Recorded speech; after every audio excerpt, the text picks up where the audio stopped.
اعوذ باللہ من الشیطان الرجیم بسم اللہ الرحمن الرحیم۔ عزیزان من، آج جمعہ کا دن ہے اور جولائی 1977 کی پہلی تاریخ۔ قرآن کریم کا یہ درس قریب 25 سال سے جاری ہے۔ پہلے کراچی میں تھا۔ 1958 میں جب میں منتقل ہو کے لاہور آیا تو اس کے بعد یہاں یہ مسلسل جاری ہے، کیونکہ دفاتر وغیرہ میں تعطیل اتوار کو ہوتی تھی، اس لیے درس بھی اتوار کی صبح کو ہوتا تھا۔ اب حکومت نے یہ فیصلہ کیا ہے کہ یہ تعطیل اتوار کی بجائے جمعے کو لگے گی، اس لیے ہم نے بھی درس کا یہ دن اتوار کی بجائے جمعہ مقرر کر لیا ہے، اور آج پہلا ہی جمعہ ہے کہ جب اتوار کی بجائے تعطیل ہو رہی ہے، اور اس پہلے جمعے کو ہی ہم درس کا بھی آغاز اس کے مطابق اتوار کی بجائے جمعے کو کر رہے ہیں۔ آئندہ بھی یہ بتوفیق ایزدی جمعے کی صبح ہی کو ہوا کرے گا جب تک یہ تعطیل جمعہ کی رہے گی۔ درس کا آغاز سورہ المومنون کی آیت 44 سے ہوگا، 23/44۔ پچھلے اتوار کو بارش کی وجہ سے باقاعدہ درس نہیں ہوا تھا، اس لیے تجدید یادداشت کے لیے عرض کر دوں کہ موضوع زیر نظر یہ ہے کہ رسولوں کی بعثت کا مقصد کیا تھا، خدا کی طرف سے وحی کی ہدایات کس مقصد کے لیے دی گئی تھی۔ اور میں نے بتایا تھا کہ قرآن کریم نے خود اسے واضح کیا ہے کہ نوع انسان پہلے بغیر کسی قسم کی تحریک کے ایک قوم، ایک امت کی حیثیت سے رہتی تھی، ایک برادری کی حیثیت سے رہتی تھی، اس میں اختلافات، تفرقات، طبقات نہیں تھے۔ اس کے بعد انسانوں نے اس میں اختلافات پیدا کیے، اور ان اختلافات کو دور کرنے کے لیے خدا کی طرف سے وحی کا سلسلہ شروع ہوا، اور انبیاء کرام علیہ السلام کی تشریف آوری ہوئی۔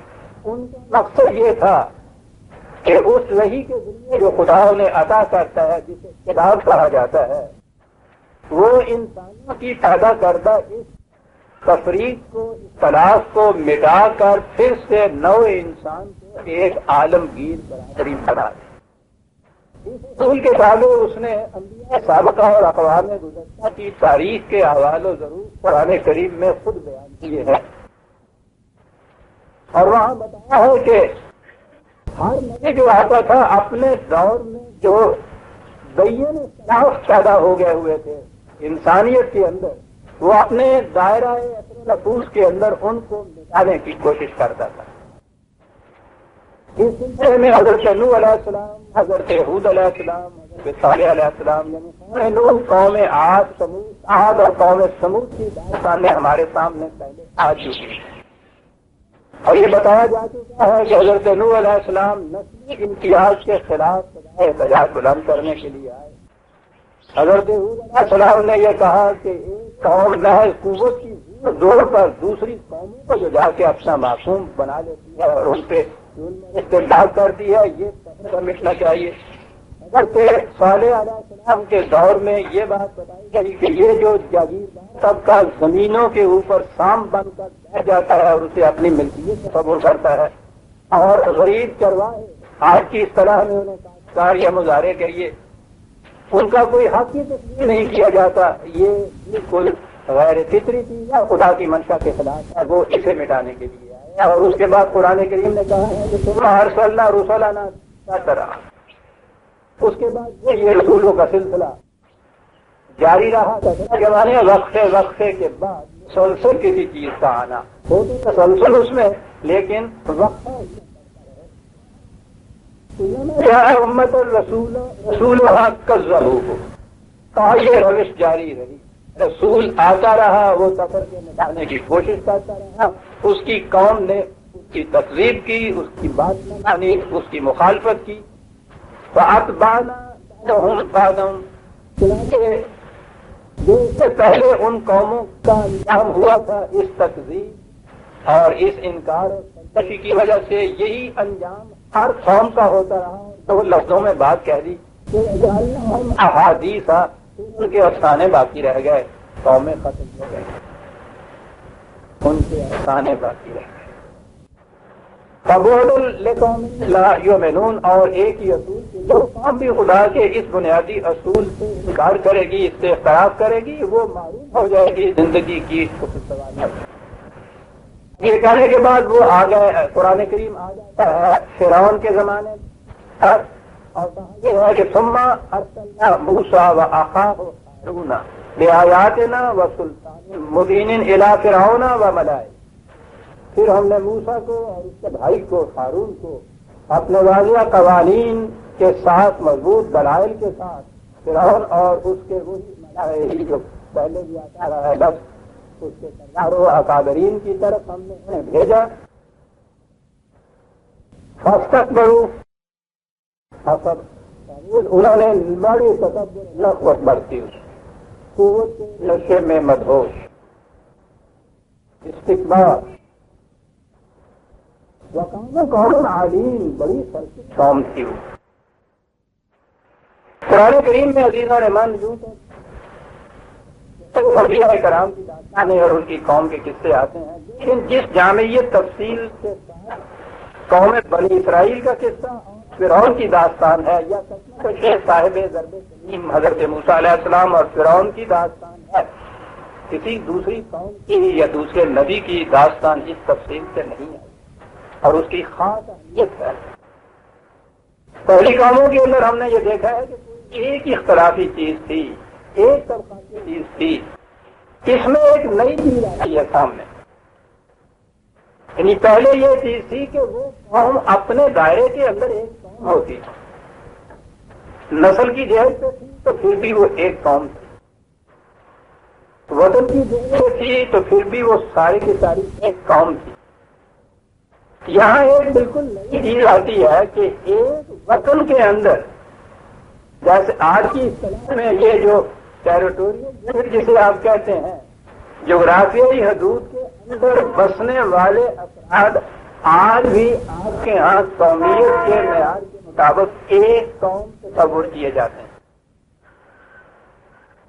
لیکن یہ فرعون کی داستان جو ہے اس میں ایک عجیب چیز سامنے آتی، اور میں عرض کروں گا کہ اسی اعتبار سے قرآن کریم نے اس کو اسی تفصیل سے اس لیے بھی غالباً بیان کیا ہے کہ یہ آج کے حالات پر منطبق ہوتی ہے اور ہمارے حالات پر منطبق ہوتی ہے. یہ مملکت ہے، ایک ٹیریٹری کے اندر گھریا ہوا ایک خطہ زمین ہے، اس کے اندر کچھ لوگ بستے ہیں، اور اس کے اندر تفریق یہ ہے حاکم قوم اور معقوم قوم. یعنی بجائے اس کے کہ چلیے جغرافیائی حدود کو ہی ایک معیار تصور کر لیجئے، اس کے اندر بسنے والی تو ایک قوم ہو جائے، نہیں. یہاں یہ فرعون کی داستان میں جو ہمارے سامنے بات آتی ہے وہ یہ ایک خطہ زمین کے اندر بسنے والے جو لوگ ہیں وہ بھی دوسروں میں تقسیم کیے گئے. ایک حاکم قوم ہے فرعون یا قبطی جن کو کہتے تھے، وہیں دوسری قوم بات رہی ہے جو معقوم قوم ہے. تو وہ یہ نئی ایک چیز ہمارے سامنے ہے. اس سے پہلے جتنی تین داستانیں آئی ہیں ہمارے سامنے وہ اس ایک خطہ زمین کے اندر بسنے والے قوم ایک ہی تصور کیے جاتے تھے، ان میں طبقاتی تفریق ہوتی تھی. یہاں یہ پہلی بار ایک چیز ہمارے سامنے آئی ہے کہ ایک خطہ زمین کے اندر بسنے والے انسان یا وہاں کے باشندے وہ دو حصوں میں تقسیم کیے جا رہے ہیں. ان میں سے ایک حصہ حاکم قوم کا ہے اور دوسرا حصہ معقوم قوم. یہ معقوم قوم جو تھی اچھی خاصی تعداد میں وہاں تھی، اور اچھی مؤثر، آج کی اس طرح بڑی مؤثر اقلیت جسے آپ کہیں گے. میں ابھی یہ کہوں گا کہ کس طرح سے یہ پورے واقعات ہمارے واقعات کے اوپر منطبق ہوتے ہیں. اب اس کے لیے فرعون کرتا کیا تھا، کس طرح سے یہ اپنا بیلنس قائم رکھتا تھا، اپنا غلبہ و تسلط کس طرح قائم رکھتا تھا. یہ ہے جسے حکمت فرعونی یا مکیاولی سیاست کہا جاتا ہے، اور جو آج کے ہمارے زمانے میں عام روش ہو گئی. یہ تو صحیح کہ ایک شخص جسے بادشاہ کہا جاتا تھا، آج کی اصطلاح میں اسے آپ کہہ دیجیے، حاکم کہہ دیجیے، یا ایک گروپ آف پیپل، چند نفوس کا ایک گروہ، وہ ہزاروں نہیں، لاکھوں نہیں، کروڑوں انسانوں کے اوپر حکومت کر رہا ہے. وہ کس زور سے حکومت کرتا ہے؟ وہ ہر باشندے کے سر کے اوپر ایک سپاہی تلوار شمشیر دے کر یا بندوق دے کر تو کھڑا نہیں رکھ سکتا. ایک سیاست ہے، سیاست ابلیسی، اس کی بنا پہ یہ کیا جاتا ہے. اسی لیے عزیزان من یہ جو داستان ہمارے سامنے آ رہی ہے اسے بڑے غور سے سنیے گا کہ ارے اپنی داستان معلوم ہوتی ہے. کرنا کیا تھا؟ ان فرعون علا فی الارض، بڑا استقبال، بہت بڑی قوت حاصل کر لی. کیا تھا یہ قوت کیسے حاصل ہو گئی تھی؟ جعل اہلھا شیعا، وہ اس قوم کو پارٹیوں میں تقسیم کرتا. اور فرمائیے بنیادی بات قرآن نے بتا دی کہ راز یہ ہے حکمت فرعونی کا کہ قوم کو یہ جو معصوم قوم تھی، اس معصوم قوم کے اندر پارٹیاں بناتا رہتا، اور پھر اس پارٹیاں بنانے کے بعد یس تج یہ پسند، کبھی اسے کمزور کرتا اسے اوپر چڑھا دیتا، کبھی اسے کمزور کر دیتا اسے اوپر چڑھا دیتا. یہ ہنڈولے کسی گردش سے تھی، یہ وہ اسی ایک قوم کے اندر پارٹیاں بنا کر ان کو پارٹیوں میں تقسیم کر کے اور یہ کرتا رہتا تھا. فرمایا آپ نے عزیزان من، اس 3-4 ہزار سال کے عرصے میں سمجھ لیجیے، کم از کم 4000 سال کی اگر آپ کہہ لیں، انسانی نے چکر کاٹ کے پھر بھرا کے کچھ تباہیوں کے بعد جو نظام حکومت جاری کیا وہ جمہوریت ہے. اور جمہوریت کی بنائی یہ ہے کہ وہ کم از کم 2 پارٹیاں تو ہوں. یعنی جمہوریت تصور میں بھی نہیں آتی ہے اگر پارٹیاں نہ ہوں. ایسے یہ اس طرح سے کہہ رہے ہیں کہ صاحب میجورٹی کے ساتھ مائنارٹی تو ہونا ضروری ہے، یا آج کی اصطلاح میں اپوزیشن کا ہونا ضروری ہے. یعنی قوم کے اندر اپوزیشن مستقل طور پہ کچھ لوگ جن کا کام ہی یہ ہے کہ ان کو اپوز کریں، یا اللہ، اور اسے مسلمہ مانا جا رہا ہے. جمہوریت کو، یہ مغربی جمہوریت کو خدا کی رحمت تصور کیا جا رہا ہے، فخر کیا جا رہا ہے اس کے اوپر کہ صاحب انسانوں نے ڈھونڈ لیا وہ بلا راز، اور راز یہ ڈھونڈ لیا کہ وہاں تو پھر بھی کبھی انسان ہو سکتا تھا کہ ایک ٹیریٹری میں بسنے والی ایک قوم بن جائے. یہاں بنیاد ہی یہ ہے کہ ہر وقت کم از کم 2 پارٹیوں کا وجود ینفق اور ناگزیر ہے جمہوریت کے لیے. اپوزیشن جب تک ایوان میں نہیں بیٹھے گی، وہ جو میجورٹی پارٹی اس کے ہاتھ میں روح ہے وہ حکومت کر نہیں سکتی. اپوزیشن وہاں ضرور بٹھانی پڑے، کریٹ کرنی پڑے گی. اب وہ اگر ذرا پکڑتی جا رہی ہے، دیکھتے ہیں کہ وہ ان کے ہاں ویسٹ کہتے ہیں وہ آ گیا ہے، ذرا سا بھی ادھر ہوا تو کراس فلور، ادھر سے توڑ کے ادھر کے لے گئے، ادھر سے توڑ کے ادھر لے گئے. یا پارٹیوں کو کمزور کرتا رہتا تھا، کسی کو اوپر چڑھاتا رہتا تھا. غور فرمایا آپ نے؟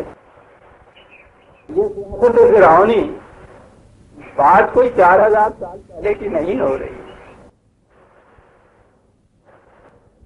اگر یہ آدم جوان اللہ تو منا، یعنی وہ جو قرآن نے کہا تھا نا کہ ان اختلافات کو مٹانے کے لیے وہی بھیجنی چاہیے. اس سے پتہ چلتا ہے عزیزان من کہ عقل انسانی، فکر انسانی تنہا اس قابل ہی نہیں تھا کہ اس مسئلے کو حل کر سکے. آپ نے دیکھ لیا نا فکر انسانی کا اس وقت تک کا منتہا، اور یہ کم از کم 6000 سال کے اہم تجارب کے بعد اس پہ پہنچی ہے یہ عقل انسانی. مختلف طریقے حکومت ان کو آزما کر، تجربے کر کے، چھوڑ کر، اختیار کر کے آخر میں اس پہ پہنچی ہے، اور جس پہ پہنچی ہے وہ ہے جو حکمت فرعونی ہے۔ قرآن بتا رہا ہے کہ پارٹیوں میں تقسیم کرتا تھا، اور پھر کبھی ایک پارٹی کے اوپر چڑھاتا تھا، کبھی دوسری پارٹی کے اوپر چڑھاتا تھا۔ یہ تو پارٹیوں میں کرتا تھا۔ اور بات اگلی ہے کہ پھر اس معصوم قوم کے اندر وہ دیکھتا یہ تھا کہ اگر کوئی ایسے انسان پیدا ہو رہے ہیں جن میں جوہر انسانیت ہے، جن میں کوئی غیرت ہے، کوئی حمیت ہے، جنہیں آپ ابنائے قوم کہتے ہیں، ان میں اگر کوئی دیکھتا تھا کہ ایسے لوگ پیدا ہو رہے ہیں، یذبح ہونا ابنا ذبح کرنے کے معنی سر قلم کر دینا نہیں ہوتا،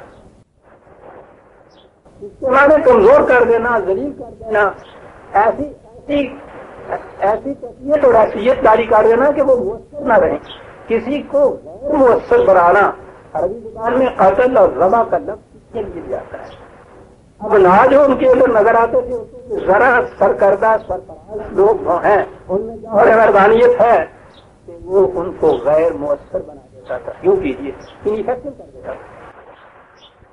میں مثال دیا کرتا ہوں کہ یہ وہ بال کاٹنے والا آپ نے دیکھا ہوگا، مالی جب آتا ہے اچھی بھلی ہری بھری، ان میں سے بڑی خوبصورت کومپل، ذرا سی اس نے کومپل نے ڈالا اوپر اور اس نے کلچ کیا اس کو، کیونکہ وہ اس کے نقشے کے مطابق نہیں رہتا تھا، اس سے ذرا اونچا سر ہو جاتا تھا اس کومپل کا۔ یہ فرعونی سیاست ہے۔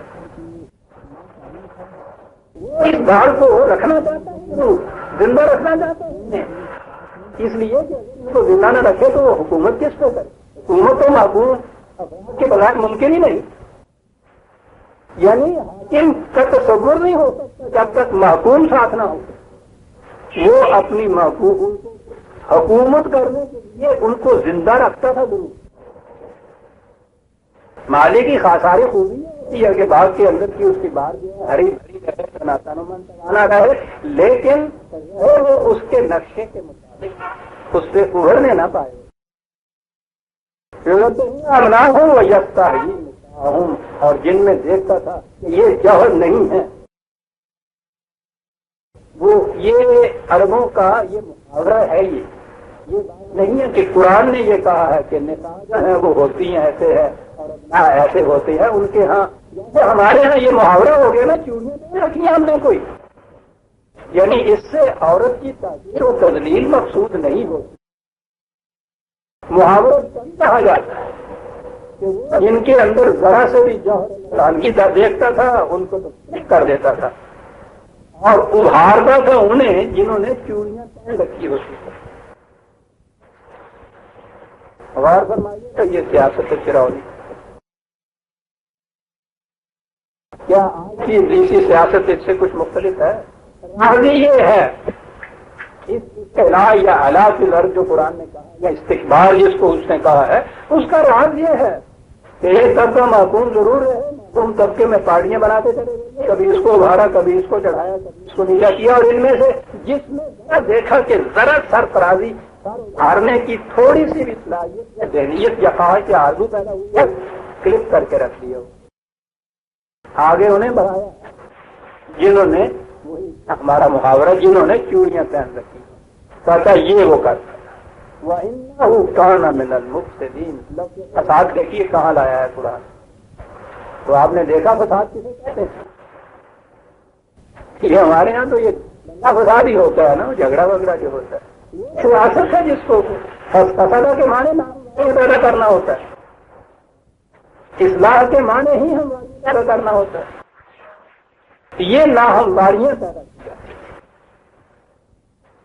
اور انہیں دور کرنے کے لیے خدا کی طرف سے وحی آتی تھی انبیاء کرام کی طرف، اور انبیاء کرام کو انقلاب لاتے تھے جس کی روح سے یہ فساد اصلاح میں بدل جائے، یہ ناہمواریاں ہمواریوں کی اندر تبدیل ہے۔ قرآن کہتا ہے کہ ٹھیک ہے، سیاست کی روح سے تو ایسا وہ کرتا تھا، اور سیاست کی روح سے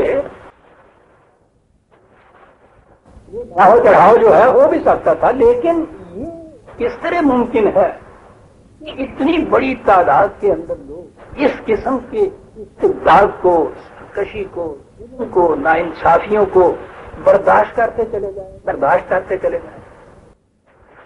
کیسے ممکن؟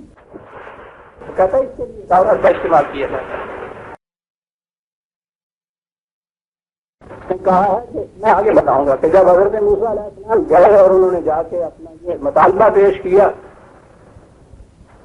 تو اسے یہ خطرہ پیدا ہوا کہ یہ سب سے آ گیا ہے جو اس قوم کو ابھار دے۔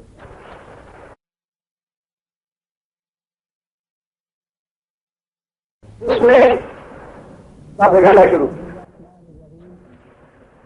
وہ پروپیگنڈا دیکھ، میں یہ لفظ بول رہا ہوں، قرآن کا لفظ سامنے آپ کے آئے گا، اس کا ترجمہ ہے۔ اس نے شروع کیا اور کیا کہا، یہاں سے وہ بات آ گئی کہ یہ کس طرح سے ایک اتنے طبقے کو محکوم رکھا جاتا ہے، کیسے اس کو اپنی عقائد پہ مجبور کیا جاتا ہے۔ کہا اس نے کہ ذرا سوچو، اس کی باتوں میں تم آ رہے ہو، ملک مصر وہاذہ الانہار تجری من تحتی افلا تبصرون، اگلے ہوش سے کام لو، یہ زمینیں، یہ ملک، یہ اس کے اندر بہنے والے دریا، یہ نہریں، یہ چشمے، یہ رزق کے ذرائع کس کے ہیں؟ یہ کے اندر یہ جناب نیلا رزق کی ساری چادریں اپنے ہاتھ میں۔ سوچو یہ ہے وہ راز، روٹی کا قبضہ، اسے اپنے ہاتھ میں رکھو۔ اور کہا الفاظ تو یہ ہے، بات سمجھ میں آ گئی نا کہ اگر تم نے ذرا سرکشی برتی تو پتا اس کا نتیجہ کیا ہوگا۔ ایک وقت کے لیے روٹی کھانے کو نہیں ملے گی، ملکیت میں نہیں ہے۔ افلا تم عقل و ہوش سے کام لو، سوچو معاملے کو، بات کہاں چلی جائے گی۔ کس کی باتوں میں آ رہے ہو؟ انا خیر من، ہاں دوسری جگہ یہ کہا ہے کہ اسی بنا سے تم دیکھتے نہیں ہو کہ انا ربکم الاعلی ہو۔ رب کہا پرورش کرنے والا، ربکم الاعلی۔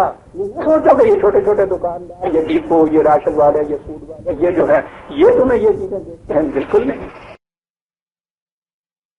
یہ سارے جو ہے اس کا اقتدار جو ہے وہ پاور جس کو آپ کہتے ہیں ایبسولوٹ پاور جو ہے رزق کے چشموں کے اوپر، انا ربکم الاعلی۔ آپ دیکھتے ہیں کہ یہ انا ربکم الاعلی، اور یہی راز ہے حقیقت میں۔ دوسرے کو اپنی غلامی اور محکومی کی زنجیروں میں جکڑنے کے لیے راز ہی یہ ہے۔ چور جیسے اتنے بڑے چور کو زندگی کے آسم کو پورا مار کے سرکس کی بھیڑ بنا دیا جاتا ہے۔ بھوک،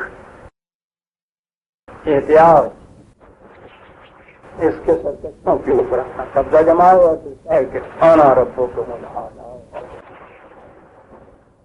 کہا یہ جو آ گیا ہے یہ کچھ یہاں تمہیں بتانے کے لیے، اکسانے کے لیے،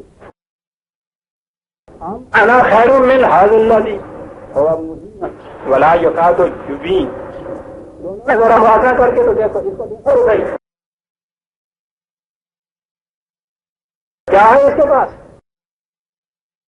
اور مجھے دیکھو، موازنہ دونوں نے کر کے دیکھو تم، پھر پتا چلے گا کہ یہ ہے کیا ہے، مہین ذلیل سے انسان،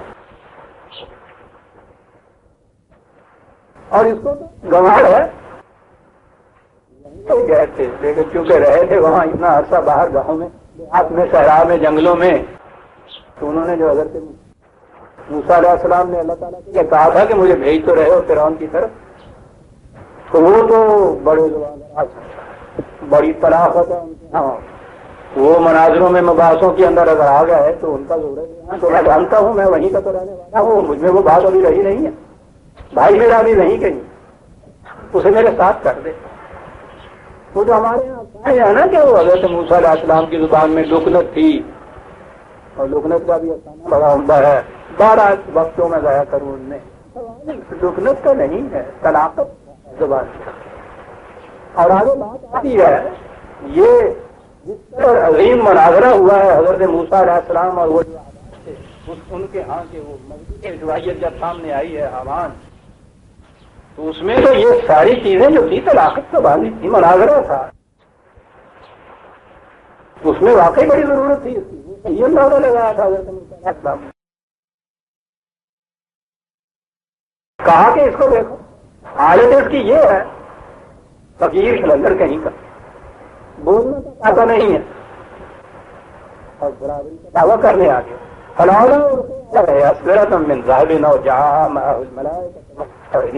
کہتا نا خدا کی طرف سے ہے، وہ خدا کی طرف سے آتا تو ساتھ اس کے فرشتے ہونے چاہیے. اور میرے مقابلے میں آیا تھا ان کے ہاں اور وہ ایرانیوں کے ہاں بھی یہ چیز تھی پرانے زمانے کے اندر، جو لوگ ہوتے تھے جنہیں نو رتن کہا جاتا ہے. رتن تو جواہر کو کہتے ہیں نا، ان کی ایک نشانی ہوتی تھی سونے کا کنگن ان کو پہنا دیا جاتا تھا. خدا کی طرف سے بہت بڑا اس کا عظیم مقرر بن گیا ہے تو کنگن تو ایک ہونا چاہیے کم از کم سونے کا، کوئی فرشتوں کی ساتھ ساتھ ہونے چاہیے.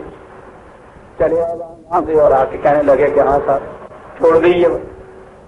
یہ ہے وہ لفظ، کتنے زور سے ڈبکی بجائی اس نے اس چیز کی، کتنا وسیع پیمانے پر مؤثر پروپیگنڈا کیا. بس تخفا قوما ہو، جسے کہتے ہیں نا قوم کو الو بنا دیا، اور اس کا ترجمہ یہ ہے، بالکل اس کا ترجمہ یہ ہے، ان کی سڑے گم کر دی، وہ سوچنے سمجھنے کے قابل ہی نہ رہے. پروپیگنڈا یہ کرتا ہے. یہ عجیب نفسیاتی کیفیت ہے عزیزاں نے، مسلسل ایک جھوٹ کو اس طرح دہراتے چلے جائیے اور نہایت زور و شور سے دہراتے چلے جائیے. اس کا نتیجہ یہ ہوتا ہے کہ قوم میں سمجھنے سوچنے کی صلاحیت ہی نہیں رہتی. اور اس کے لیے تو اب ہمیں کسی دلیل و ثبوت کی ضرورت نہیں ہے عزیزان میں. اس دور میں تو ہمارا روزمرہ کا مشاہدہ ہے. ایک طبقے کے جذبات کو انگیز کس طرح کیا جاتا ہے کہ وہ بالکل مدہوش ہو جاتا ہے، دوسرے کو مرعوب اتنا کیا جاتا ہے کہ وہ مغلوب ہو جاتا ہے. عقل و ہوش دونوں کے باقی نہیں رہتے. کہا ہے فاستخفا قومہ، اس مسلسل پروپیگنڈے سے کیا اس نے یہ کہ قوم میں سمجھنے سوچنے کی صلاحیت ہی باقی نہ رہی. جب یہ ہو گیا فہداؤ، وہ اس لیے کارگر لگ. کیا بات ہے قرآن کی عزیزان نے، بات کر رہا ہے 4000 سال. اس زور و شور سے پروپیگنڈا اس نے کیا کہ ان کی عقل و فکر کو معوف کر دیا. نتیجہ فہداؤ، وہ اطاعت کرنے پر مجبور ہو گئے. ہاں، پہلا ریفرنس جو پارٹیاں بنانے کا تھا میں بھول گیا، یہ کہ وہ ہے 28/4، 28/4. وہ جو دوسرا ریفرنس تھا رزق کے سرچشمے، وہ تھا 45/51، 43/51. یہ اس تبدیلی کی برکت ہے. خیر روشی بھول گئے ہم. انا ربکم الاعلی وہ ہے 79/24، وہ جسے 79 میں بات کرتے ہیں. اور یہ جو ہے یہ ہے 43 یا 45/51 سے 54 تک. اب آپ دیکھیے کہ کیا نقشہ قرآن نے کھینچا ہمارے سامنے. ایک ہی خطہ زمین کے اندر بسنے والی باشندے 2 حصوں میں تقسیم ہو رہے ہیں. ایک حاکم قوم ہے، ایک محکوم قوم ہے. محکوم قوم میں وہ پارٹیاں بناتا رہتا ہے، کبھی اس کو چڑھایا، اس کو اتارا، اس کو چڑھایا، اس کو پتایا. پھر ہم نے یہ دیکھتا ہے کہ جن میں ذرا جوہر مردانگی ہو ان کو غیر مؤثر بنا دیا، اور جن کو دیکھا کہ اپنے مطلب کے ہیں اور جامدی ہیں ان کو آگے بڑھا دیا. اور یہ سارا کچھ کیا اس لیے کہ رزق کے سرچشمے کو اپنے ہاتھ میں رکھے. اور اس کے لیے مسلسل پروپیگنڈا اس طرح کرتا چلا گیا وہ کہ ان کی عقل و ہوش ماری. مت ماری گئی، الو بنا دیا ان کو، سمجھنے سوچنے کی صلاحیت ان میں نہیں پاتا ہو، وہ ہدایت کرے نا۔ اب یہ ہوئے عناصر ترکیبی عزیزہ نے من، اچھے بھلے اپنے جیسے انسانوں کو اپنا مفید بنانے کا۔ پارٹیاں بناؤ جن میں ذرا سا بھی سرفرازی کا جوہر دیکھو، کلک کر کے رکھ دو، رزق کے سرچشموں کو اپنے ہاتھ میں رکھو اور مسلسل پروپیگنڈا کرتے چلے جاؤ۔ بات آؤ، ہاں ہاں، دیکھ رہے ہیں عزیزہ نے من عناصر ترکیبی اس سیاست ابلیسی کے۔ بات آؤ، کیا ایک لفظ میں بات کہہ گیا، فاستخف قومہ، بات آؤ، مسلسل پروپیگنڈے سے ان کی عقل و ہوش جو تھی وہ گم کر دی، خطا کرنے میں۔ حضرت موسیٰ علیہ السلام نے آ کے کہا گیا، کیا وہ فرعون کا ملک چھیننے کے لیے وہ آ گئے، اس کو برطرف کرنے کے لیے آ گئے تھے، اس قوم کو وہ محکوم بنانے کے لیے آئے تھے؟ بالکل نہیں، صرف اس بات کے لیے آئے تھے کہ کہا ان کو یہ کہ اصل معنی بنی اسرائیل، یہ محکوم قوم تمہاری، ضعیف قوم تمہاری، ضعیف قوم، کمزور قوم، یہ بنی اسرائیل جو ہے یہ ہے 26/17۔ صرف اتنی سی بات کہنے کی کہ انہیں میرے ساتھ جانے کی اجازت دے دے، راستے میں رکاوٹ نہ بن، ہم الگ ہو جاتے ہیں تم سے، بڑی وسیع زمین پڑی ہوئی ہے، تم یہاں خیریت سے حکومت کرو، لیکن یہ جو محکوم قوم ہے ان کو اجازت دو کہ یہ اپنے طور پر ایک خطہ زمین میں جا کے آپ خود بھی آزاد فضا میں سانس لیں اور آزادی کی زندگی بسر کرے، تم بھی آزاد رہو، یہ بھی آزاد رہے۔ یہ تھا جی مطالبہ، کس قدر بے برسا اور معقول مطالبہ ہے یہ۔ ان کا نقصان اس میں کیا ہوتا ہے؟ نقصان کیا ہوتا ہے اسے پوچھئے آج سے 50 برس پہلے کے ہندو سے، اور عزیزان ایمان یہاں سے ہم آگے تحریک پاکستان، تو بات تو وہاں تھی اتنی، ایک خطہ زمین میں بسنے والے سارے انسان 2 حصوں میں تقسیم تھے۔ جمہوریت، اسے انہوں نے خدا کی طرف سے بھیجا ہوا نظام بنایا، آپ دیکھتے تھے کہ وہ کتنے سیاست میں گھاٹ تھے، وہ یہ ایسی چیز تھی ڈیموکریسی جس سے کوئی ڈینائی نہیں کر سکتا تھا، یہ کوئی نہیں کہہ سکتا تھا کہ یہاں ڈیموکریسی نہیں ہوگی، جمہوری نظام نہیں ہوگا، ان کہتے تھے کیا کہتے ہو ڈکٹیٹرشپ یہاں ہوگی، یعنی یہ ایسی بات تھی کہ جو ماننی پڑتی تھی، دنیا ساری کہتی تھی کہ بات تو بڑی ٹھیک ہے، اور اس جمہوریت کا نتیجہ انالٹریبل اقلیت اور اکثریت، ملک کے باشندے اکثریت اور اقلیت میں بڑھتے تھے، اور اقلیت میں یہ مذہب کی بنا پہ جو مسلمان تھے یہ مستقل طور پر اقلیت میں وہاں رہتے تھے، یہ کبھی اکثریت میں آ ہی نہیں سکتے تھے، یعنی دوسرے الفاظ کے اندر مستقل طور پر محکوم رہتے تھے۔ یہ کس قدر معصوم سی ایک چیز، کس قدر بظاہر غیر مضرت سی ایک بات جسے ساری دنیا معقول مانتی تھی کہ ڈیموکریٹک رول ہوگا، ایک ٹیریٹری، ایک جغرافی حدود کے اندر بسنے والے سارے لوگ ایک قوم، یورپ نے یہ مسلمان مان لیا ہوا تھا نیشنلٹی کہ نیشن بن جاتی ہے، جغرافیائی حدود یا ایک ٹیریٹری کے اندر بسنے والے تمام انسانی ایک قوم۔ ہندو ساری دنیا کو یہ کہتا تھا کہ بتاؤ ہم کہاں دھاندلی کر رہے ہیں، کون سی غیر معقول بات ہم کر رہے ہو، دنیا والوں سوچو تو صحیح، یہ لوگ کیا کہہ رہے ہیں ہمیں۔ ساری دنیا کہتی تھی کہ بات ٹھیک کہہ رہے ہیں، ایک قوم، اور اس قوم کے اندر ہم یہ نہیں کہتے ہیں کہ یہ ہم ہندو حاکم رہیں گے، سوال ہی نہیں، ہم تو جمہوریت کہہ رہے ہیں، سیدھی بات، اور تقسیم کی مذہب کی بنا پر۔ جب تک یہ مسلمان اپنا مذہب بدل کے ہندو نہ ہو جائیں، یہ اقلیت سے اکثریت میں آ ہی نہیں سکتے تھے، اور جب تک یہ مذہب نہیں بدلتے تھے مستقل طور پر اقلیت میں رہتے تھے وہاں ڈیموکریسی کے اعتبار سے، اور ڈیموکریسی کے خلاف اگر کبھی کوئی آواز اٹھاتے تھے تو وہ بغاوت ہو سکتی۔ میں نے جو شروع میں عرض کیا تھا عزیزان مان کہ یہ داستان غور سے سنیے گا، یہ آج کی داستان ہماری داستان ہم پہ بیتی ہوئی ہے۔ یہ وہاں جھگڑا ہی وہ تھا جو فرعون اور حضرت موسیٰ علیہ السلام کا، یہ جو ان میں سے مرد دانا اٹھا تھا زبان پہ بارے خدایا یہ کس کا نام آیا، اللہ پرور پرور جنت عطا فرمائے، کہاں سے یہ لوگ آ جاتے ہیں ایسا؟ اس نے ان سے آ کے کہا کیا تھا؟ یہ جنہیں ہم قائد اعظم جو زمانے میں مسٹر محمد علی جناح کہتے تھے، کہا کیا تھا؟ وہی کہا تھا جو حضرت موسیٰ علیہ السلام نے فرعون سے کہا تھا کہ انہوں نے کہا تھا کہ ارسل معنا بنی اسرائیل، اور بابا ان کو الگ ہونے کی اجازت دے دو، تم اپنے گھر میں خوشی خوشی بسو رسو، ان کو الگ ہو کے بسنے رسنے رو رہا، تو یہی کہی تھی نا۔ کوئی فرعون بھی دنیا میں اس کی اجازت نہیں دے سکتا۔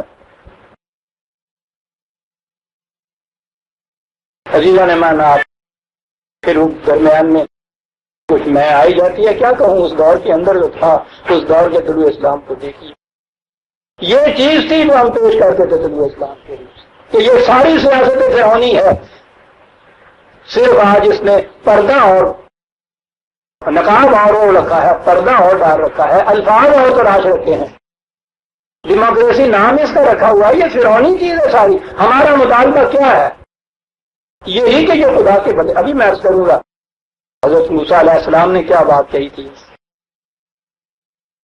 دلیل کتنی معقول تھی،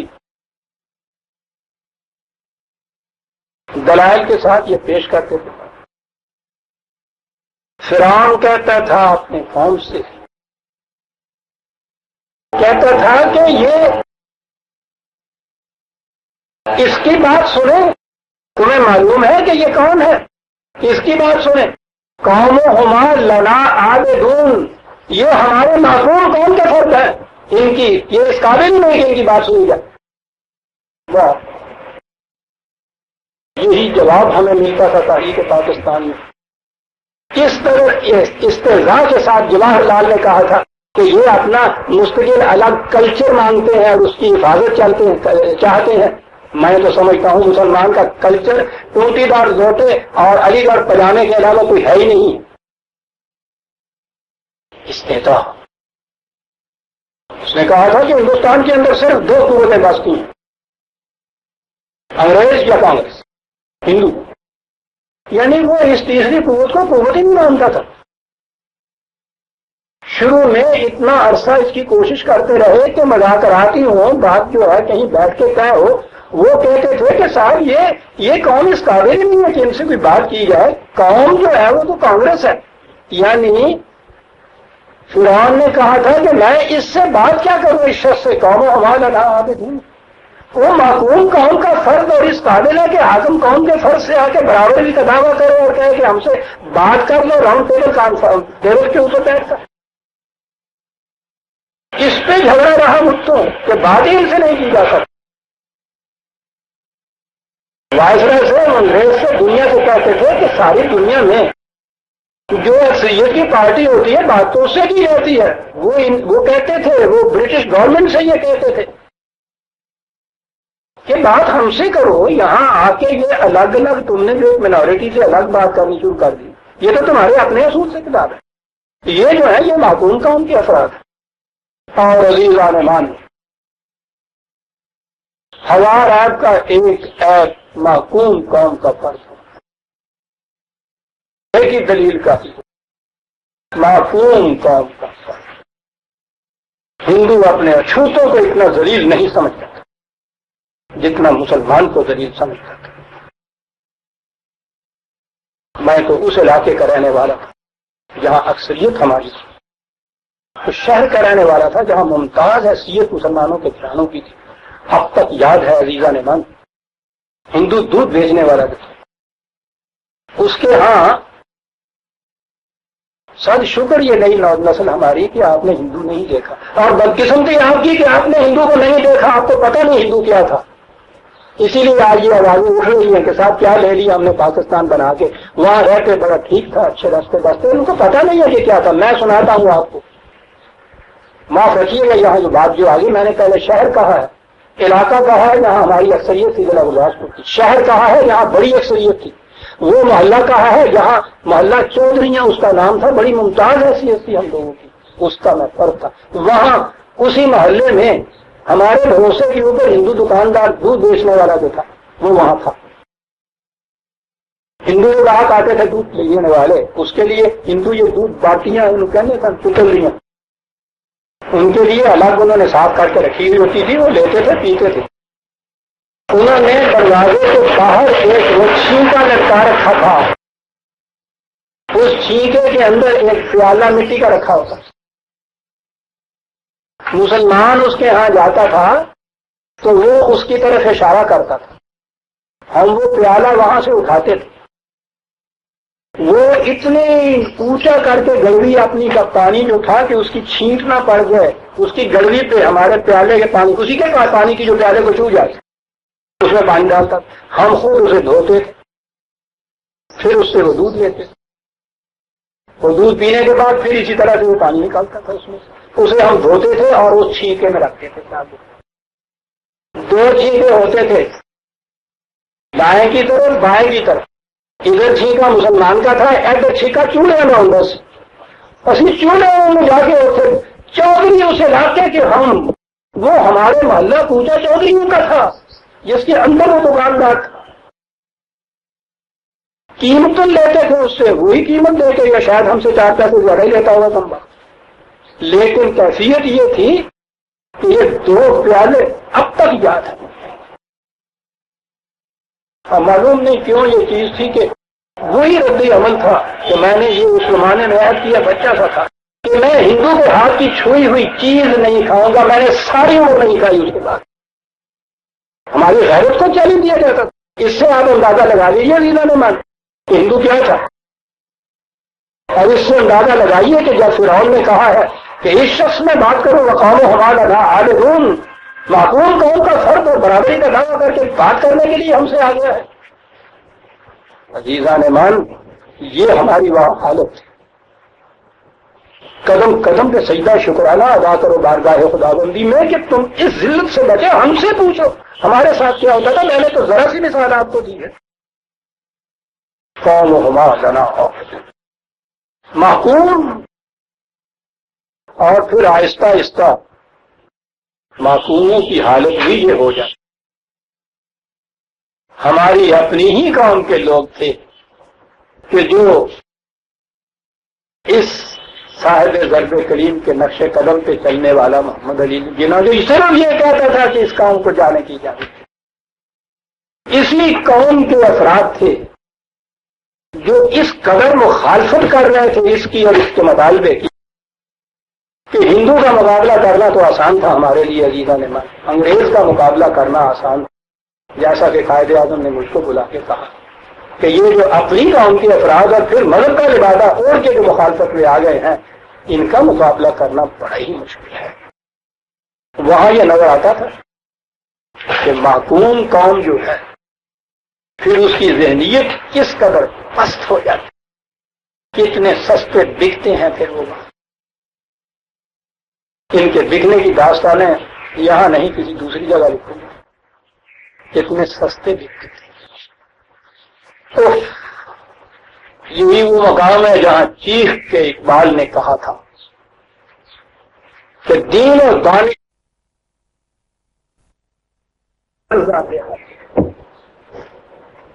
معصوم کی ذہنیت تو یہ ہو جاتی ہے کہ دین کو بھی اور اپنی نسل کو بھی وہ بیچتا ہے، بڑی سستا بیچتا ہے۔ اور وہ دیکھیے سستا کیا کہتا ہے، کس چیز کو سستا وہ کہتا ہے، تا بدن را زندہ دارد جان دے،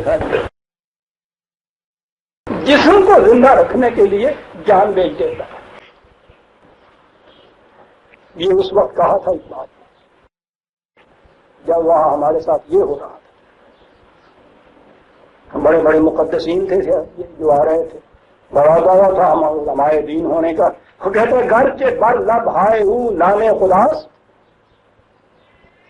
زبان پہ ان کو دیکھیے تو خدا کا نام، قبلہ او طاقت فرما راست، ان کا قبلہ جو ہے وہ جو اکثریت کی قوم ہے اس کا طاقت جو ہے قبلہ وہ ہے ان کا طاقت فرما رواست. اور طاقت بھی کون سی؟ حقیقی طاقت نہیں، طاقت نامش دروغ بافروغ. طاقت کیا؟ جھوٹ، اور وہ جھوٹ جس کو بڑے بلند کر کے بیان کیا جائے، لاؤڈ اسپیکر کے ذریعے سے بلند کیا ہوا جھوٹ. اس کا نام کہتا طاقت یہ تھی ساری. ہر بتون نظائے جز درو، باتیں جتنی جی چاہے خوش آئند ہوں، ان کے نیچے سے دیکھیے تو سارا جھوٹ ہی جھوٹ کا بلندہ ہوتا ہے. سب کہا کہ ان کو یہ پتا نہیں کہ یہ صنم تا سجداش کر دی خدا، جن کی طاقت سے یہ مرعوب ہوتے ہیں ان کو خدا سمجھتے ہیں. کیفیت ان کی یہ ہے کہ جب تک ان کے سامنے سجدہ کرتے رہو یہ خدا نظر آئیں گے.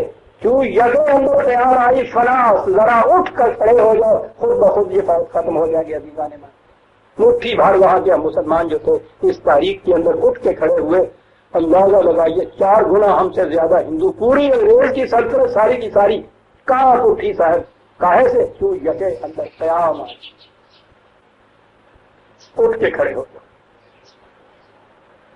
تب وہ یہ کہہ رہے ہیں کہ انارکھوں کو ملانا ٹھیک ہے، لیکن ذرا فرق ملازہ فرماؤ. خدا جانے بے حد، نانے بے حد. ایک وہ خدا ہے جان عطا کرتا ہے، روٹی بھی عطا کرتا ہے، اور یہ خدا جانے برت نانے بے حد. یہ خدا روٹی تو دیتا ہے، جان نکال دیتا ہے. یہ تھی لڑائی وہاں عزیزان نے مان جو 4000 پیشتر مصر کے فرعون کے ایوانگاہ میں لڑی جا رہی. جرم یہی تھا موسیٰ علیہ السلام کا، ارسل معنا بنی اسرائیل. کچھ نہیں تمہیں میں کچھ کہتا. ہم ہندو سے کچھ بھی نہیں کہتے تھے، کہتے تھے سکھی اپنے علاقے میں بلا کھٹ کے بلا خطرے حکومت کرو. تو صرف اتنی سی بات یہ ہے کہ یہ اتنا طبقہ بھی تو انسانوں کا ہے. ایک لفظ میں عزیزان مان دینی چاہتا کہ اس کو بھی سامنے لائے بغیر. اس نے تو یہ کہا تھا نا کہ یہ ہماری معصوم قوم، ہمارے عبد ہیں یہ لوگ جتنے بھی ہیں. اس کے مقابلے میں ایک لفظ عزیزان مان حضرت موسیٰ علیہ السلام، یہ عبد آپ کو اب معلوم ہو گیا. یہاں سے بھی یہ لفظ عبادت یہیں سے لفظ نکلا ہوا. اس کے معنی معصومیت، پرستش اس کے معنی ہے ہی نہیں. فرق اتنا ہے کہ اس نے یہ کہا تھا کہ یہ ہمارے معصوم، ہمارے عبد ہیں. حضرت موسیٰ علیہ السلام نے ان سے کہا تھا کہ میں صرف اس لیے آیا ہوں ان ادو الیہ عباد اللہ، کہ خدا کے بندوں کو میرے ساتھ جائے. بس جناب فرق پتا آ گیا، دونوں سیاستوں کا فرق سامنے آ گیا. وہ انہیں ہمارے بندے کا، یہ انہیں حضرت موسیٰ علیہ السلام میرے بندے نہیں کہہ رہا، یہ ان کو عباد اللہ کہہ رہا. خدا کے بندوں کو خدا کی زمین میں سانس لینے کے لیے اجازت دی. نظر آتا ہے کہ یہ قوم وہاں اقلیت میں تو تھی لیکن بہرحال مؤثر تھی، اور حضرت موسیٰ علیہ السلام کا خاص مقام تھا ان کے نزدیک، ورنہ وہ تیار نہ ہوتا اس کے لیے. اب تیار ہوا اس کے لیے تو سنی سودے بازی پہ ہوتا ہے. یہی ڈھنگ ہوتا ہے عزیزان من، جب وہ کوئی قوت سے مرعوب نہ ہو تو پھر اسے خریدنا چاہتا ہے، اس پہ اپنے احسانات جتانا چاہتا ہے. بڑی خوبصورتی سے قرآن نے یہ بات کہی. اس نے کہا کہ موسیٰ آؤ، تم تو ہمارے اپنے ہو، کیا ہو گیا تمہیں؟ یہ تو پاندولا میں آیا ہے نا، باقی گلا کرنا. موسیٰ تو وہی نہیں تھے کہ اتنے سے بچے تھے، اور پھر بنی اسرائیل کے بچے کہ جن کو تو یوں ہی ختم کر دیا جاتا ہے. تو یہ بیٹھی ہوئی ہے وہ کوئی جس نے تمہیں گود میں لیا، میں تمہارا باپ بنا، ان محلوں میں تمہاری پرورش ہوئی، شہزادوں کی طرح ناز و نعمت میں پلے، اتنا تمہارا بلند مقام ہم نے، یہاں تک کہ تم نے یہاں ہماری فرض کے قوم کے سب کو یہاں قتل بھی کر دی، ہم نے اس میں بھی پیچھا نہیں تمہارا، چلے گئے۔ اب تم واپس بھی آئے ہو تو ہم نے ہاتھ نہیں ڈالا تم پہ، مجھے وہ پرانے تعلقات یاد،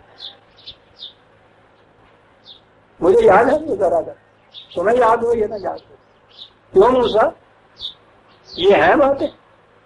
اور کہا کہ اس کے بعد ہمارے احسانات کا بدلہ یہ لے رہے ہو کہ ہم سے ہی چھین رہے ہو ہماری حکومت کو، اتنے احسان فراموش تو نہ بنو۔ اور سے سنیے عزیزان من جواب اس کا، جواب دیا جاتا ہے کہ یہ ٹھیک ہے آپ نے بہت سے احسانات گنائے، لیکن یہ سب سے بڑا احسان جو تھا اس کو تم بھول گئے، میں اس کی یاد دلا دیتا ہوں کہ سب سے بڑا احسان یہ ہے تمہارا، تمہیں یہ بتانا چاہیے تھا وَتِلْكَ نِعْمَةٌ تَمُنُّهَا عَلَيَّ أَنْ عَبَّدْتَ بَنِي اسرائیل، ان تمام احسانات کے بدلے کے اندر چاہتے یہ ہو کہ بنی اسرائیل کو اپنی غلامی میں رکھتے تھے۔ صاحب یہ بھی تو احسان جتاؤ کہ میں نے بنی اسرائیل کو تمہاری قوم کو غلامی میں رکھا ہوا ہے، یہ کیوں نہیں کہتے؟ جواب سن لیا مرد وجود کا۔ آپ کو معلوم ہے کہ راجا گوپالاچاریہ نے قائد اعظم کو لکھ کے بھیج دیا تھا کہ یونائٹڈ انڈیا کے اندر غیر منقسم ہندوستان کو یوں رہنے دو، ہندوستان کا پہلا وزیر اعظم ہم تمہیں بنائیں گے اور اپنے مرضی کی حکومت بنا لینا۔ یہاں جواب دیا تھا براؤ ای تامرا پیش دیگر نے کہ ان کا را بلند است آشیانہ، جاؤ کسی اور کو اس فریب میں لاؤ۔ راجا گوپال قائد اعظم بکنے والی جنس نہیں ہے، اور یہ تھا ٹریبیوٹ جو پے کیا تھا ان لوگوں نے انگریزوں کے ہاں سے۔ ایک لارڈ نے بھی کہا تھا، سروجنی نائڈو نے بھی یہ چیز کہی تھی، انٹچیبل، کسی قیمت پر اسے خریدا نہیں جا سکتا تھا، اور وہ تھا تب وہ اسی جو حضرت موسیٰ علیہ السلام نے کہا احسانات جتاتے ہو تو یہ بھی جتا، اور اس کے بدلے میں چاہتے یہ ہو کہ ہمیں بنی اسرائیل کو اپنا معصوم بنائے رکھو۔ ٹھیک، شکست کھا گئی کانگریس وہاں، ہندو کی کوئی دلیل نہیں چل سکتی۔ جو کیا انہوں نے کیا پھر اس کے بعد مذہبی پیشوائیت کو، علماء دین کو آگے بڑھا، جماعت اسلامی کو۔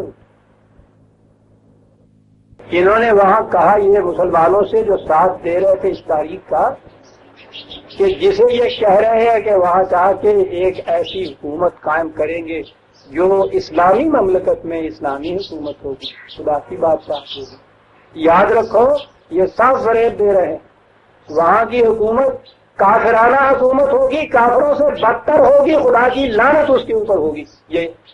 یہ سیاسی کشمکش اس قوم کے اندر آج بھی موجود ہے، کافرانہ حکومت ان سے بھی بدتر حکومت ہوگی۔ جب دیکھا کہ یہ بہت زور پکڑ رہی ہے یہ چیز، تو اسلام کے یہ جو تجریدی نظریے ہوتے ہیں نا، ایبسٹریکٹ چیزیں، خدا کی حکومت آسمانوں پہ بھی ہے، تمام یونیورس کے اوپر اس کی مملکت ہے، یہ چیزیں سامنے لائے۔ اور سب نے کہا کہ یہ کس فریب میں تمہیں مبتلا کر رہے ہیں کہ اسلام کے لیے ایک خطہ زمین کی ضرورت ہے، وہاں اسلام بنتے گا۔ ہم چاہتے ہیں کہ ہندوستان میں رہتے ہوئے سارے ہندوستان کو ہم مسلمان بنا لیں۔ کیا بات ہے،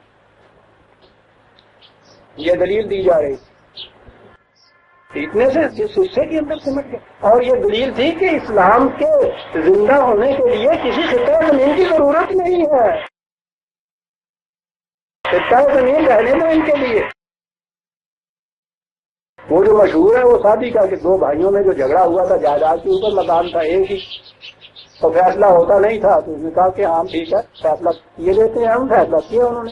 کہنے لگے کہ بھائی صاحب دیکھیے نا، بڑے بھائی نے کہا کہ تھوڑا سا حصہ میں لے لیتا ہوں، تم چھوٹے ہو، تمہاری پرورش مقصود ہے، تمہارے سر پہ میں ہاتھ رکھوں گا، بڑا حصہ سب سے تم لے۔ آج شہر خانہ بالب بام اذان من، اور آج بام خانہ تابہ سے ریا اذانے، تو بھائی یہ ذرا سی یہاں سے لے کے ذہن سے اور چھت تک بس اتنا سا کمرہ تو کوئی بات نہیں ہے، یہ مجھے دے دو، میں اتنے پہ راضی ہو جاؤں گا، چھت سے لے کے آسمان تک سارا تمہارا۔ کہا یہ جا رہا تھا کہ اتنے سے خطہ ہے زمین کے اندر اسلام کا ہے، یار دیکھو کہاں لیے جا رہے ہیں، اتنا بڑا وسیع مملکت، سب کو مسلمان بنایا جا رہا ہے، اور اگر اتنا ہی بڑا چاؤ ہے الگ مملکت کا تو اس کے لیے انہوں نے اسکیم بھی دی کہ چلیے بنا لیتے ہیں کنفیڈریسی، وہ ہوگی ایک صوبے کی طرح، اختیارات جو ہے اٹانومی باڈی ہوگی، لیکن سینٹر کے پاس یہ سارے اہم سبجیکٹ وہاں ہوں، امور خارجہ اور ڈیفینس اور اقتصادیات، فائنینس وغیرہ، یہ سینٹر میں دے دیجیے، بس ٹھیک ہے، صحن خانہ سے لب نام تک یہ ان کو دے دیجیے، اور آگے پھر سارا تمہارا حصہ جو ہے۔ ہندو شکست کھا گیا، فرعون شکست کھا گیا دلائل میں، اور پھر اس کو سوجی یہ اگلی بات فرعون کی سیاست کی عزیزان مان کہ جب دلائل سے کام نہ چلے، قوت کے سامنے مغلوب نہ ہو، وہ کسی قیمت پہ بھی خریدا نہ جائے، تو پھر لوگوں کے مذہبی جذبات کو انگیخت کرے۔ قرآن کہتا ہے کہ فرعون نے کہا کہ بہت اچھا موسیٰ، یہ مذاکرات کو ملتوی ہم کرتے ہیں کچھ عرصے کے لیے، اور میں کچھ انتظام کرتا ہوں، اور اتنے میں سارے ملک میں اس نے کہا ڈنڈور جی اپنے بھیج دیے۔ اس زمانے میں یہ مذہبی پیشوائیت، پریسٹ ٹریک جو تھی، یہ عجیب چیز انہوں نے شروع سے رکھی ہے، یہ مذہبی پیشوائیت میں۔ یہ گائے کا سینگ جو ہے وہ تو دے دیتی ہے مملکت کے ہاتھ میں کہ دودھ آپ چوندے رہتے، یوں خود برسر اقتدار آ کے ذمہ داریاں نہیں لیتے۔ مہاراج دوسرے کو مناتے ہیں، تاج اس کے سر پہ اپنے ہاتھ سے رکھتے ہیں، تلک اپنے ہاتھ سے لگتے ہیں، حکومت خود کرتے ہیں۔ یہ شروع سے چلا آ رہا تھا۔ فرعون کے ہاں بھی، اگرچہ فرعون تو خود ایک راہ دیوتا کا مجسمہ مانا جاتا، اوتار مانا جاتا تھا، لیکن اصل حکومت حامان کی تھی، اور قرآن نے حامان کے ساتھ جنود کہا، اس کا لاؤ لشکر، بڑا لاؤ لشکر ہوتا ہے۔ قرآن نے کہا ہے کہ اس نے پھر موسیٰ سے کہا کہ تھوڑے دن کے لیے ذرا آرام کرو، اور سارے ملک میں ڈنڈورتی بنا دی، اور حامان کو بلایا اور کہا کہ بلاؤ اپنے سارے لاؤ لشکر، اور جتنے یہ بڑے بڑے نامور ہیں تمہارے ہاں کے یہ مہا پنڈت، ان سب کو لے آؤ اس کے مقابلے میں، اور سارے مملکت میں ایک عظیم دن مقرر کر دیا، دنیا اکٹھی کر لی، اور وہاں ان سے یہ کہا کہ یہاں اگر تم کسی شکست دے دو پھر نہیں اس کی چلنے دیں گے، ثابت یہ کر دو کہ یہ تمہیں تمہارے دین سے پھیرنا چاہتا ہے، نیا دین یہاں متعلق کرنا، یہ کر دو، اور لوگوں کے سامنے یہ کرو۔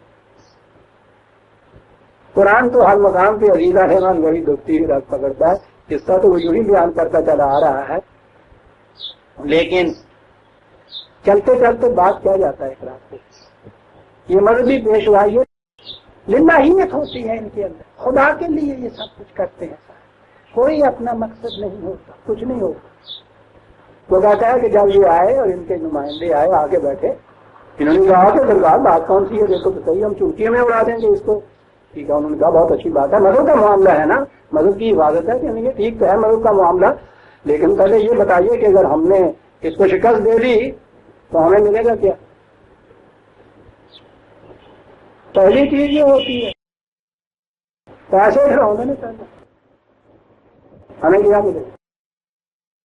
پہلے کیا کر رہے ہیں؟ للہیت، یعنی آ رہے ہیں اپنے مذہب کی تو فاتح اور غالب ثابت کرنے کے لیے، سچا ثابت کرنے کے لیے، اور کیا یہ رہے ہیں کہ پہلے یہ بتاؤ دو گے کیا؟ وہ بھی کاریگر تھا، اس نے کہا کہ ٹھیک ہے وہ دیں گے، تو بہت کچھ پہلے بھی تم نے دیا ہوا، بڑی بات جو ہے وہ یہ ہے کہ تمہیں ہم خان صاحب بنا دیں گے، خان بہادر بنا دیں گے، شمس العلماء بنا دیں گے، خطابات سے نوازیں گے، تم مقرر بن جاؤ گے ہمارے۔ یہی ان کی ایک دکھتی ہوئی ڈالو، بڑا انفیریارٹی کمپلیکس ہوتا ہے ان کے اندر۔ اس لیے یہ جو ہے نا فرعون کا کہنا ہے کہ تمہیں مقرب بنا دیں گے، مجھے پتا ہے کہ یہ زیادہ چیز دے کرتی، چنانچہ انہیں بلا دیا، اکٹھا کر دیا۔ اس تفصیل میں تو اس مقام کے اوپر قرآن چونکہ آیا نہیں، اس لیے میں بھی تفصیل میں نہیں جاتا، آگے آؤں گا تو مناظرے جو ہے بتاؤں گا آپ کو۔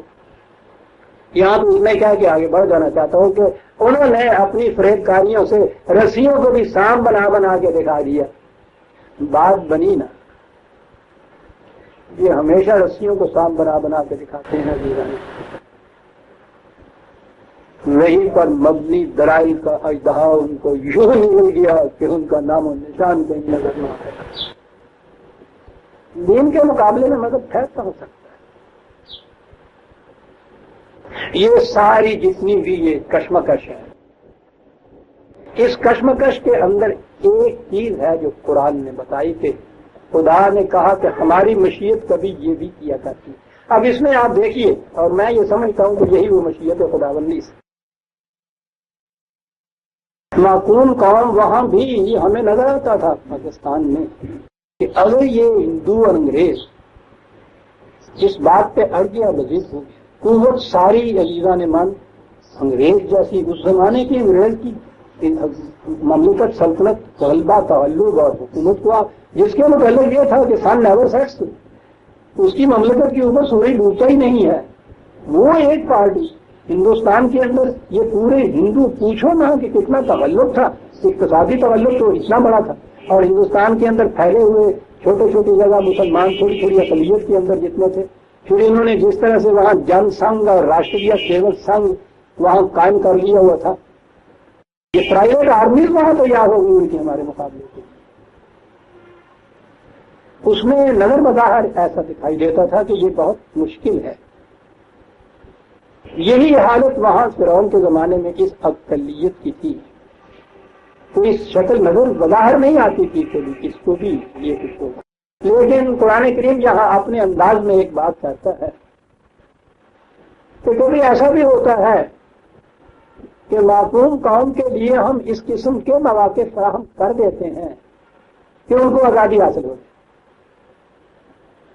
28/5 وَنُرِيدُ أَن نَّمُنَّ عَلَى الَّذِينَ اسْتُضْعِفُوا فِي الْأَرْضِ۔ ہماری مشیت کے پروگرام میں کچھ یہ ہوا کہ یہ قوم جو بڑی ہی کچلی گئی ہے، بڑی ہی کمزور کر دی گئی ہے، ان کو ہم نوازیں اپنی رحمت سے۔ قرآن اس قسم کے الفاظ وہاں استعمال کیا کرتا ہے جہاں کوئی چیزیں اس قسم کے مواقع فراہم کرنے کے ہوں، جہاں من حیث لا یشعرون، کہ جو بظاہر لوگوں کی سمجھ میں نہ آئے کہ کس طرح سے یہ موقع فراہم ہو گیا۔ واقعی اگر اس کا تجزیہ کیا جائے تو بالکل نہیں سمجھ میں آتی بات یہ۔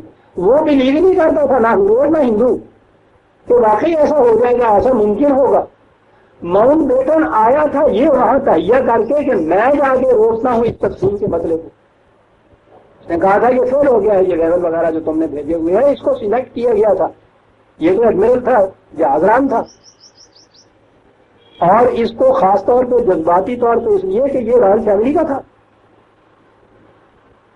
ہندوستان جو انگلستان کی ملکہ یا بادشاہ کے تاج کا ہیرا ہے، وہ ہاتھ سے جا رہا ہے، خود اس خاندان کے اوپر بھی تو اس کا بڑا اثر پڑنا تھا، انگریز قوم پہ بڑا اثر پڑنا تھا، وائسرے پہ وائسرا فیل ہوتا گیا اس کے اندر، اس تاریخ کو نہیں ملا سکا، کچل سکا، تو یہ سلیکٹ ہو کے آیا تھا وہاں سے یہ کہنے کے لیے کہ میں جا کے معاملہ ٹھیک کرتا ہوں، نہیں ہو سکے گی تقسیم، کون نے آگے بھی ٹیلا ڈالیں گے اپنے، یہ ہم سے پوچھ۔ میں تو ادھر وہاں بھی تھا، بہرحال اس تاریخ میں گورنمنٹ آف انڈیا میں بھی میں ہوم ڈپارٹمنٹ میں تھا، یا ساری سیاست وہاں ہوتی تھی، وہاں کی چیزیں بھی میرے سامنے کہ کیا کچھ نہیں کیا اس شخص نے آگے اس کو فیل کرنے کے لیے، اور کس طرح سے معلوم نہیں کیا کچھ ہوا کہ خود ہی وہ تو ہتھڑ مار کے چلا گیا وہاں، اس کے آگے کہا کہ بابا کوئی چارہ کار نہیں، یعنی اس کا بیان جو اب وہ جو کتاب چھپی ہے فریڈم ایٹ مڈ نائٹ، اس میں آئے ہیں نا کچھ اس کے بیانات، اس زمانے میں تو میرے سامنے تھے۔ اس نے کہا یہ ہے کہ ہر طرح سے میں کامیاب تھا اس معاملے کے اندر، کوئی مشکل نہیں تھی، صرف اس ایک شخص کے سر کا جو یوں کرنا تھا میں اسے یوں میں نہیں بدل سکا۔ اس کا بیان آیا ہے، بیان میں یہ چیز جسے بھی کہنا کہ میں کرنا ہی لینا رہا کسی طرح، ہر طرف میں چالو ہی میں چل کے دیکھ لیا تھا۔ اس نے کہا ہے کہ اس قدر بڑا سیاستدان میں نے کہیں نہیں دیکھا، اور اس قدر اپنی بات کے اوپر وہ تو آ جانے والا کہے گا نا، جسے بے دہشت اصولوں کا ماحول کہا گیا ہے، میں نے نہیں دیکھا۔ اس نے کہا ہے کہ کوئی اور چیز نہیں میری شکست کے باعث، اور وہاں جا کے وہ رویا ہے۔ انہوں نے پہلے یہ فیصلہ کیا تھا کہ جون 48 میں یہ کیا جائے گا۔ اس نے جا کے کہا کہ بابا تمہیں پتہ نہیں ہے اس شخص کا، اتنا لمبا اگر وقت تم نے ڈال دیا تو معلوم نہیں ہو کیا قیامت برپا کر دے گا۔ خدا کے لیے ابھی 2-3 مہینے کے اندر ہمیں سیاپا گلو لاؤ کس طرح لا۔ یہ 47 میں ہمیں وہاں انسٹرکشن تھی کہ جون 48 تک کا پروگرام بناؤ ٹرانسفر آف پاور کا، اختیارات کا۔ وہاں جا کے وہ آیا، اور آنے کے بعد اس نے آتے ہی ایک کیلنڈر چھپوایا تھا جو ہم سب کو تسلیم کیا گیا تھا۔ اس میں یہ جون کی بات 3 جون کو اعلان کیا تھا۔ اس میں 14 اگست کیلنڈر کا وہ ڈائری تھی، ڈائری کے ہر صفحے کے اوپر تاریخ ڈیٹ دی ہوئی تھی، اور نیچے لکھا ہوا تھا کہ تقسیم ہند کے لیے اتنے دن رہ گئے۔ اگلا دن پھر ایک دن کم ہو جاتا تھا نا اس میں، مثلاً پہلے میں کہ 90 دن رہ گئے، 99 دن رہ گئے، 88 دن رہ گئے۔ یہ ڈائریاں ہم کو دی تھی کہ یہ دن گنتے جاؤ اور اس کے مطابق پروگرام بناؤ تقسیم کا۔ 2-4 منٹ شاید زیادہ دیر ہو جائے، واقعہ وہ ایسا ہے کہ جسے بیان کیے بغیر میں نہیں رہ سکتا۔ غالباً یہ مارچ 47 کا واقعہ۔ میں بیٹھا تھا قائد اعظم کے ہاں، قرآن کی باتیں ہوا کرتی تھی میرے ان کے درمیان، اور کیا باتیں ہوئی تو میں باتیں کرتا کرتا وہ قرآن کریم میں سورہ رعد میں ہے نا کہ نبی اکرم صلی اللہ علیہ وسلم نے یہ آرزو پیش کی خدا کے حضور کہ میں کیا 23 سال ہو گئے یا اتنا عرصہ لمبا ہو گیا، اس کشمکش میں مشقتیں، مصیبتیں، صعوبتیں، تکالیف یہ ساری کی ساری میرے حصے میں نہیں۔ یا اللہ ایسا بھی ہوگا کہ میں اپنی زندگی میں اس چیز کو کامیاب بھی دیکھ لوں، اس آرزو کو دیکھ لوں۔ وہ بڑی مقدس اور معصوم سی آرزو تھی۔ تو اس کا جواب پتا وہاں سے کیا ہے؟ وہ قانون والا خدا کہا یہ کہ رسول یاد رکھ، علیہ الملائکہ علینا الحساب، تیرا کام اس چیز کو عام کیے چلے جانا ہے۔ یہ ہم دیکھیں گے کہ ہمارے قانون کی روح سے یہ کب واقع ہوگا، یہ تیرا کام نہیں۔ اور آگے کہا ہو سکتا ہے تیری زندگی میں ہو سکتا ہے تیرے بعد ہو، اس سے کچھ فرق نہیں پڑتا، اپنا کام کیے۔ وہاں تو ہو بیٹھا مل کیا ہے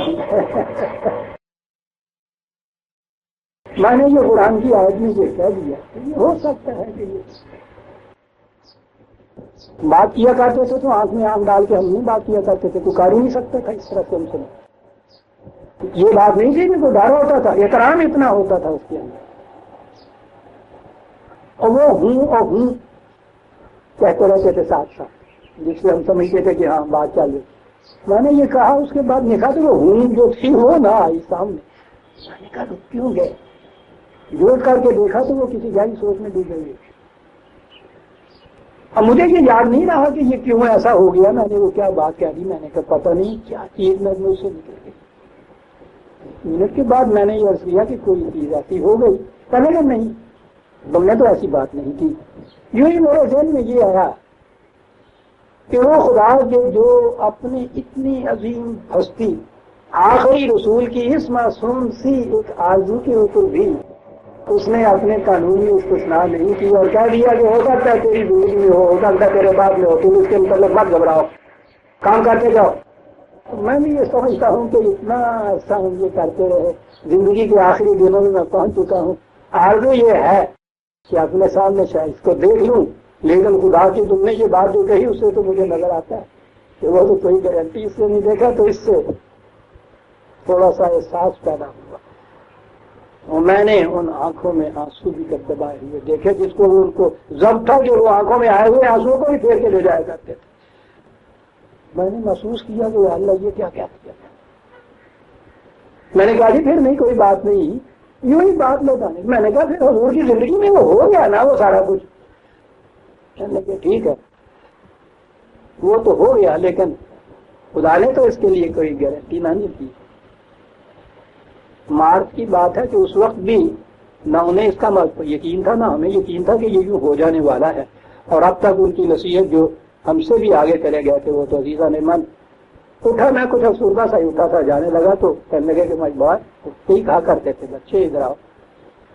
کہنے لگے اس جواب کے باوجود رسول اللہ نے اپنے اس پروگرام کو جاری رکھا تھا نا. میں نے کہا جی ہاں. کہنے لگے بیٹا پروگرام کو جاری رکھنا خدا کی اس بات سے نہ جانا ہے. میں کہہ رہا تھا کہ مارچ 47 میں بھی یہ یقین نہیں تھا کہ یہ ہو جائے گا.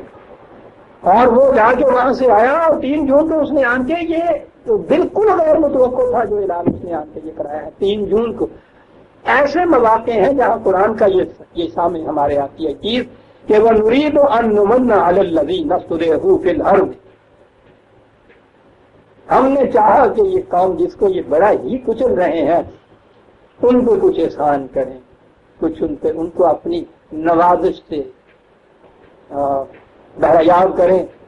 اور پھر کیا کریں وَنَجْعَلَهُمْ أَئِمَّةً وَنَجْعَلَهُمُ الْوَارِثِينَ وَنُمَكِّنَ لَهُمْ فِي الْأَرْضِ وَنُرِيَ فِرْعَوْنَ وَهَامَانَ وَجُنُودَهُمَا مِنْهُمْ مَا كَانُوا يَحْذَرُونَ.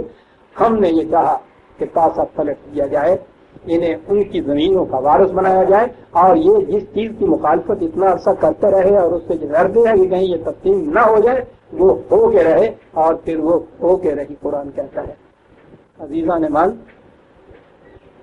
یہ چیز کہ اس میں کچھ یہ بھی پہلو آ جاتا ہے. میں نے یہاں آگے یہی لکھا کہ یہ ٹھیک ہے کہ ہمیں وہ ایسا آ جانا، خدا عدو کو بھی یہ خواب بد نہ دکھلائے، قفس کے سامنے چلتا تھا آشیاں. ربنا لا تؤاخذنا ان نسینا او اخطأنا